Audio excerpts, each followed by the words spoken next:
Kami ingin investigasi ini mengusut tuntas semuanya, sehingga kemudian apa yang disampaikan Bapak Presiden dapat dibuktikan. Maka RUU perampasan aset harus segera disahkan. Sudah hampir puluhan tahun dan beliau tadi disampaikan merespon sangat cepat sekali.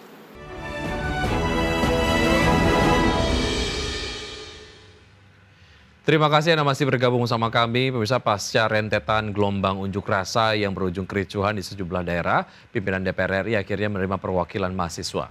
Ya, langkah ini merupakan upaya rekonsiliasi untuk dapat mendengar langsung aspirasi para mahasiswa. Di hadapan pimpinan DPR RI, sejumlah perwakilan mahasiswa menyampaikan beberapa tuntutan, salah satunya terkait penanganan demonstrasi yang masih bersifat represif terhadap peserta aksi.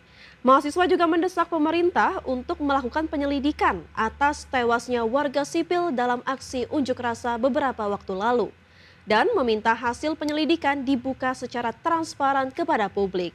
Mahasiswa juga menyoroti kenaikan tunjangan anggota DPR RI yang nilainya fantastis dan dianggap tidak sesuai dengan keinginan rakyat. Mahasiswa juga mendesak pimpinan DPR untuk segera mengesahkan rancangan undang-undang perampasan aset. Forum ini, saya berharap Bapak Sufmi Dasko, Bapak Saan Mustafa, Bapak Cucun, rekan-rekan media dan seluruh mahasiswa yang hadir di sini, saya ingin ada pembentukan tim investigasi yang independen untuk mengusut tuntas berbagai kekerasan yang terjadi berlangsung sepanjang bulan Agustus ini. Juga dengan dugaan makar yang keluar dari mulut Bapak Presiden Prabowo Subianto.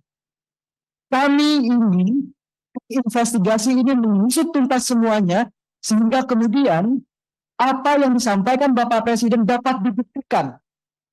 Karena kami dari gerakan merasa dirugikan dengan statement tersebut, yang kemudian menghalangi gerakan kami ke depan. Itu yang pertama. Yang kedua, berkaitan dengan permasalahan kami sebagai bagian daripada warga negara yang sebetulnya khawatir kira-kira kita ke depan itu kondisi ekonominya seperti apa ya. Di tengah masyarakat rentan, menderita, di PHK, ekonomi lesu, daya beli masyarakat menurun, kok bisa ada wakil rakyat yang justru kabarnya tunjangannya dinaikkan, dan ketika ada kabar tersebut terjadi simbolisasi joget-joget yang kemudian membuat hati kami sedih, Bapak-bapak sekalian. Kami seakan-akan hanya dimanfaatkan di setiap momen pemilunya saja, dengan berbagai janjinya. Sementara itu pemirsa, untuk memperkuat upaya pemberantasan korupsi, kalangan Serikat Pekerja mendorong upaya percepatan pembahasan rancangan undang-undang perampasan aset yang dinilai upaya memiskinkan koruptor. Usai bertemu dengan Presiden Prabowo Subianto di Istana Negara, 4 asosiasi serikat pekerja sepakat untuk mendorong terwujudnya Undang-Undang Perampasan Aset hingga reformasi pajak. Presiden Konfederasi Serikat Pekerja Indonesia atau KSPI, Said Iqbal menegaskan Presiden Prabowo sangat mendukung dibahasnya rancangan Undang-Undang Perampasan Aset yang bisa langsung diberlakukan terhadap para koruptor. Said menilai RUU Perampasan Aset bisa menjadi senjata pencegahan praktik korupsi. Hal ini akan menjadi efek jera terhadap para pelaku korupsi yang sangat merugikan masyarakat. Untuk menghilangkan Noel yang lain, yaitu wamenaker yang terlibat korupsi, maka RUU Perampasan Aset harus segera disahkan. Sudah hampir puluhan tahun dan beliau tadi disampaikan merespon sangat cepat sekali. Bantu saya, karena saya nggak bisa sendiri sebagai presiden. Harus ada DPR, partai politik. Tapi beliau berkeyakinan segera RUU Perampasan Aset ini sebagai pembuktian terbalik agar koruptor-koruptor itu jera dan dimiskinkan bisa disahkan segera, setidak-tidaknya mulai dilakukan pembahasan. Ya, kita ke informasi lain. Pemirsa, Bank Indonesia mengakui transmisi kebijakan suku bunga acuan belum dapat dirasakan saat ini untuk mendorong perekonomian. Gubernur Bank Indonesia menjelaskan bahwa transmisi kebijakan suku bunga acuan akan terjadi dalam 6 bulan ke depan.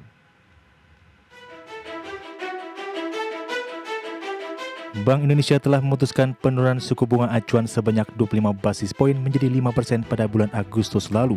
Namun dalam mendorong kredit perbankan, dampak penurunan suku bunga tersebut masih terbatas. Gubernur Bank Indonesia Peri Warjio menjelaskan bahwa transisi penurunan suku bunga acuan kepada penyaluran kredit bank baru akan terasa dampaknya sekitar 6 bulan. Sedangkan transisi ke suku bunga pasar uang akan lebih pendek, yakni hanya mencapai 2 hingga 3 bulan. Peri menyebut transisi tersebut membutuhkan waktu, sebab perbankan harus menyesuaikan berbagai beban bunga yang dimilikinya sebelum dapat menurunkan suku bunganya sesuai arah kebijakan moneter. Kami sampaikan di sini memang perlu waktu Pak Ketua dari penurunan suku bunga kebijakan moneter BI rate ke suku bunga dana pihak ketiga atau deposito biasanya memerlukan waktu sekitar 3 bulanan ya seperti itu. Terus setelah itu baru penurunan suku bunga kredit sekitar 6 bulan gitu ya. Karena bank-bank kan harus menghitung itu masalah itu. Tapi arahnya dari perbankan positif bahwa ke depan memang suku bunga baik deposito mau kredit mau itu juga akan turun. Memang perlu waktu Bapak, perlu waktu untuk ke sana. Sebelumnya, rapat Dewan Gubernur Bank Indonesia memutuskan untuk kembali menurunkan suku bunga acuan sebesar 25 basis poin menjadi 5%. Penurunan ini menjadi yang keempat kalinya sepanjang tahun 2025 setelah sebelumnya dilakukan pada Januari, Mei, dan Juli 2025. Dari Jakarta, Harjo Patmo, Tim Liputan IDX Channel. Pemerintah memastikan terus berupaya menekan angka pengangguran di tanah air dengan penciptaan lapangan kerja. Pemerintah juga akan memprioritaskan akses terhadap permodalan serta pelatihan kerja untuk mendorong kewirausahaan.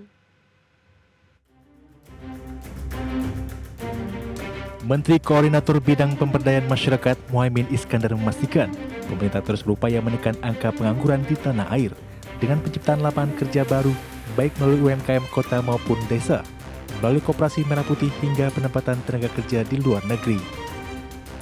Selain itu, pihaknya juga menyiapkan langkah-langkah konkret agar masyarakat dari berbagai lapisan desil. Selain itu, pihaknya juga menyiapkan langkah-langkah konkret agar masyarakat dari berbagai lapisan desil dapat naik kelas sesuai dengan potensi dan kondisi masing-masing. Adapun untuk kelas menengah ke atas atau desil 5 ke atas, pemerintah akan fokus mendorong jalur kewirausahaan. Upaya ini mencakup peningkatan kapasitas sumber daya manusia, penyediaan akses permodalan, pengembangan pasar, serta ketersediaan bahan baku. Peningkatan desil 1, desil 2, sampai kemudian desil 5, 6. Pertama, yang sudah kita temukan tadi adalah usia produktif di semua desil, termasuk desil 1 sampai 6. Nah, semua usia produktif inilah akan ditangani oleh masing-masing kementerian. Apakah usia produktif ini membutuhkan skill untuk bekerja? Apakah usia produktif ini mau menjadi wirausaha untuk diakseskan kepada permodalan dan jenis-jenis usaha? Selain itu, pemerintah juga akan memprioritaskan akses terhadap pemodalan serta pelatihan kerja yang terintegrasi lintas kementerian. Dari Jakarta, di Firmansyah, Tim Liputan IDX Channel.